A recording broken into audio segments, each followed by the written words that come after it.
The war in Ukraine, has it changed Taiwan's military strategy? So it's changed Taiwan's military in a sense in that it's made it more of this commitment to asymmetrical warfare. So there was already a transition in process of moving away from conventional warfare to asymmetrical warfare, and this is continued with more acquisition of small-scale arms, more production of small-scale arms at home, also having more decentralized command structure, having small operations. This is just a shift that's been really sort of intensified by the Ukraine war.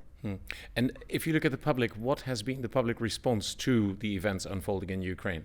So I'd say some people in Taiwan haven't really paid attention to it, but it's definitely made it so that the Taiwanese public is much more aware of what a war with China might look like than they would have been a few years ago, and that they see daily on TV images of war, images of urban warfare, images of groups engaged in asymmetric warfare. So this isn't just something that they think maybe will happen and they don't really understand what it would look like, but now that they understand that this is sort of, they can see themselves in Ukrainians and their experiences of war and how that would play out in Taiwan. And Taiwan's relationship with the US, if you look at foreign relations, is their most important relationship. How has that changed? So the relationship with the U.S., what Taiwan has been trying to do is to build up the relationship and make it even stronger and make it so there's even more economic connections. And so we see Taiwan has been investing in the American economy more. It also has been having more interactions on the military level, also with Congress and other sorts of organizations. And that with the Ukraine war, you saw in the U.S. there was a shift and that there was more concerns about was a Taiwan war going to actually happen? It wasn't something just in the distant future. And so the legislature became much more supportive of Taiwan and much more vocally supportive in terms of going there and also just talking about the Taiwan issue.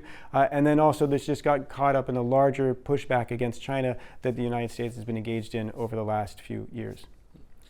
And the relationship with the European Union, has that changed at all? Or was it never existent, really? So for Taiwanese, I don't think that they think of the European relationship is very strong, that Europe would give them a significant security guarantees or significant security backing in any sort of military conflict, but there is a sense that they could do something in the economic realm, and that if economic sanctions were rolled out with US support or with European support all throughout the world, that could put pressure on China so that in the case of war, it could put more pain on China and make them more difficult to prosecute. And then also, even before the war, it would make it so that China had to think, what sort of things are we going to have to do to prepare in order to not have this sort of pain on our economy? Mm-hmm. Okay. And so how big is the fear in Taiwan that they, looking at Ukraine, where the negotiations are between the US and Russia directly, the fear in Taiwan that they will end up as, let's say, loose change on the negotiation table?